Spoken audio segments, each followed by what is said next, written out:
You've worked with each of them in the past. I believe you can work with me as well.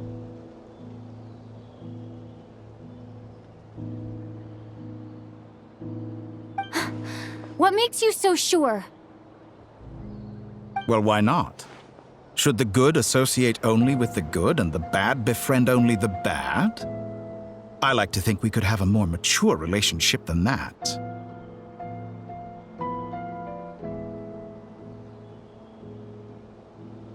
Surely you don't think all your relationships are grounded in friendship or shared ideals. People come together because it benefits them to do so. If you think of the people you admire, you must surely admit that they have provided some benefit to you. Morality, ambition, dreams. People have plenty of words to embellish the nature of their relationships. But once you break free from those ethical frameworks, you will see that the only thing connecting the two of you is mutual benefit. And that is what I'd like to talk to you about. We're finally getting into it. He's probably been planning to kidnap me for a long time now. But for what exactly? He has the authority of all three moons. I won't be able to get... You say you're a god, but you also speak of mutual... Excellent question. But before I answer, I would ask you the same thing. Gaining Columbina's allegiance was a rare and extraordinary feat. But the Moon Marrows are now in my hands, and I have the edge over her. For this artificial moon is not being rejected by Tevat. Her identity and lineage may have been a thing of glory in the old world, but they were also shackles that prevented her from ever integrating into Tevat. I, on the other hand, you may view me as a thief, but I have overcome that limitation. So what is it that the three moons cannot grant you? What stops you from negotiating with me to get what you want? I don't make deals with lying psychopaths. That's quite an accusation. Are you expecting me to get angry with you? Well, this is one aspect in which my personal growth has served me well. In the past, my less mature self might have been disappointed, perhaps even angry, over a small setback like this. Like when you and Lesser Lord Kusanali joined forces to oppose me, for example. But things are different now. Just as the rich do not quibble with the poor, I no longer find myself perturbed by these trivial affairs. Human relationships end with conflicts of emotions and interests, but relations between humans and gods are different, and ours is even more unique. I have ascended to the highest heights and laid claim to unprecedented horizons. And you were no ordinary person to begin with.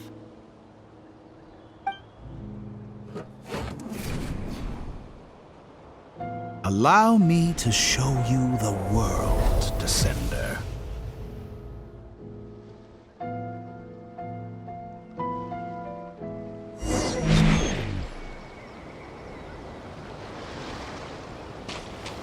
To stand, walk, jump, sit, and lie down. These are the most common of behaviors.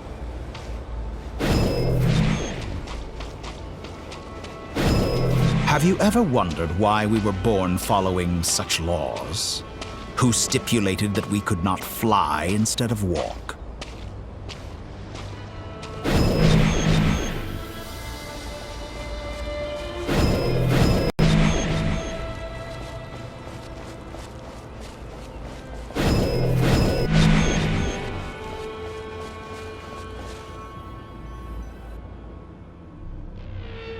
Someone of your talent and experience must surely know of the four great rulers who serve the heavenly principles.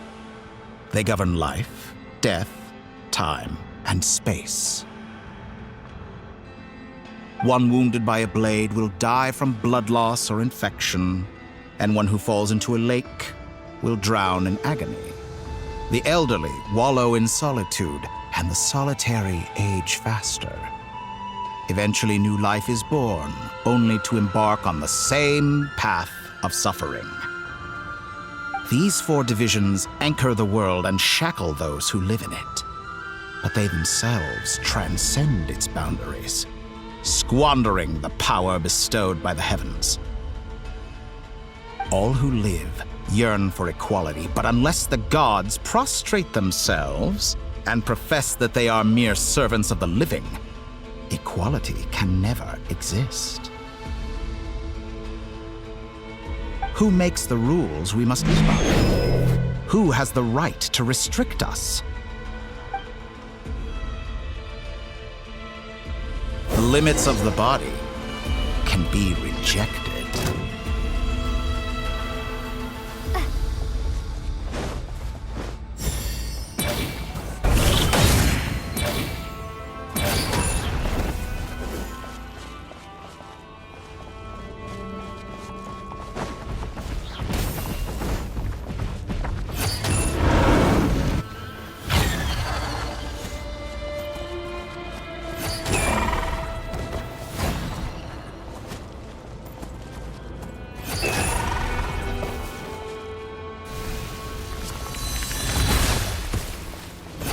How does it feel to be among those with absolute power?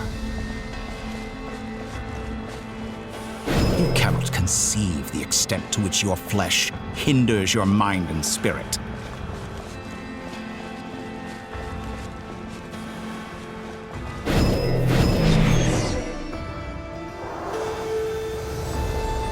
Only by discarding our useless, primitive eyes can we perceive a new world. How narrow-minded we all were in the past. Why should the final answer of the world not be the power that predates those of life, death, time, and space? The power of the Trilune. Through it, I have glimpsed new experimental possibilities. Nature suppressed, authority exiled, souls controlled.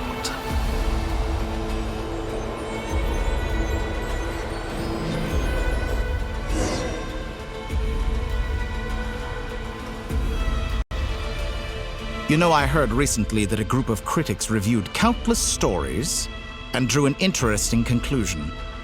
They found that it is more often than not the villains who strive tirelessly to push the boundaries of progress.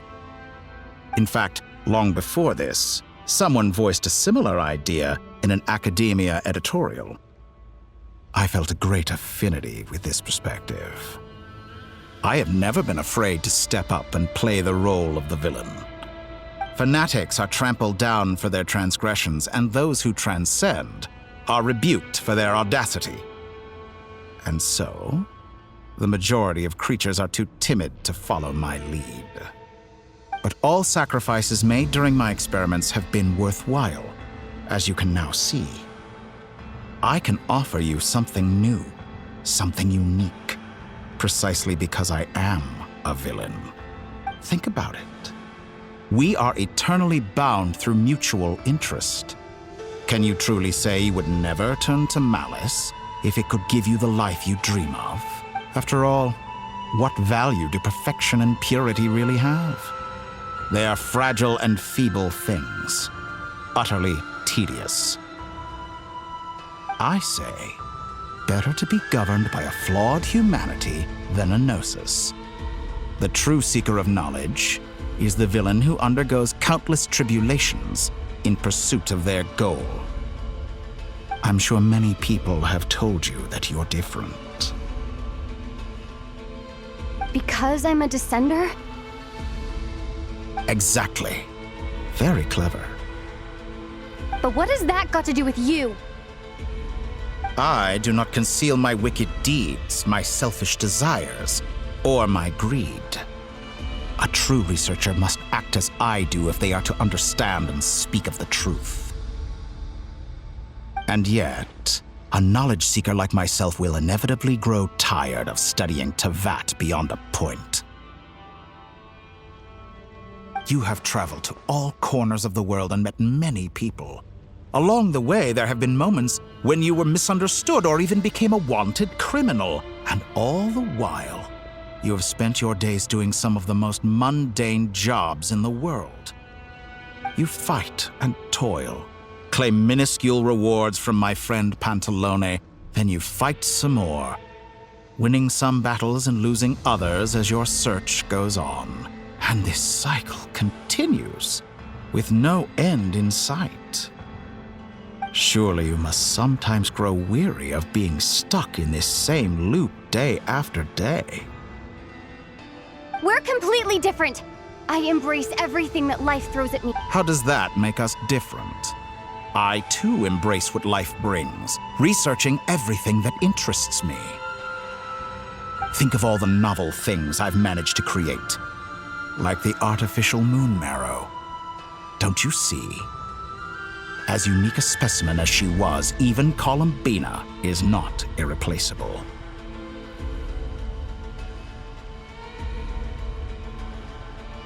Take that back! She's gone because of your actions! I didn't say that to anger you, though admittedly I don't see what there is to be angry about. Anything Columbina could do for you, I can do better.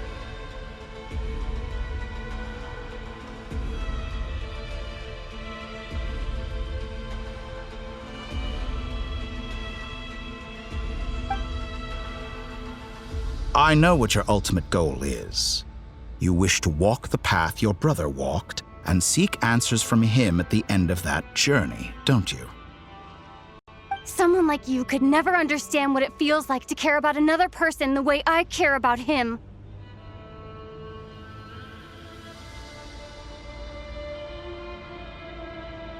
Perhaps not. But that doesn't mean I can't help. I could find your brother right now, bring him before you, and make him give you the answers you seek.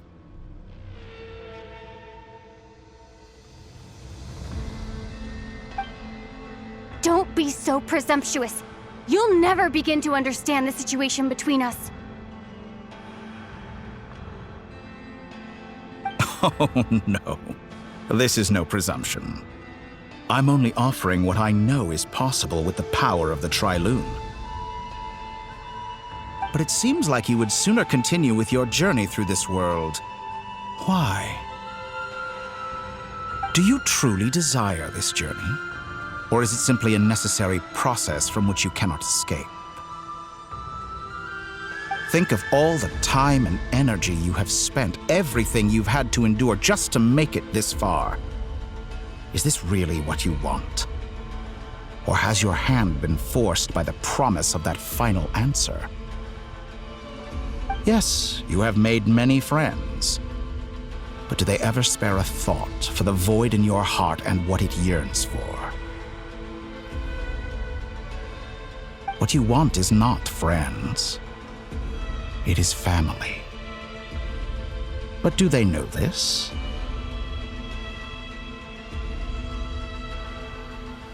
I, on the other hand, am far more considerate. Join my experiment, and in return, I will bring your meaningless journey and all its struggles to an end. This is a malicious attempt to manipulate me. But at the same time, he's stating some very human truths. Of course, he's right about my predicament. How can I deny it? I have faced ungrateful strangers, never-ending troubles, an endless quest for answers. I want to see him. Wherever you are right now. Do you miss me too?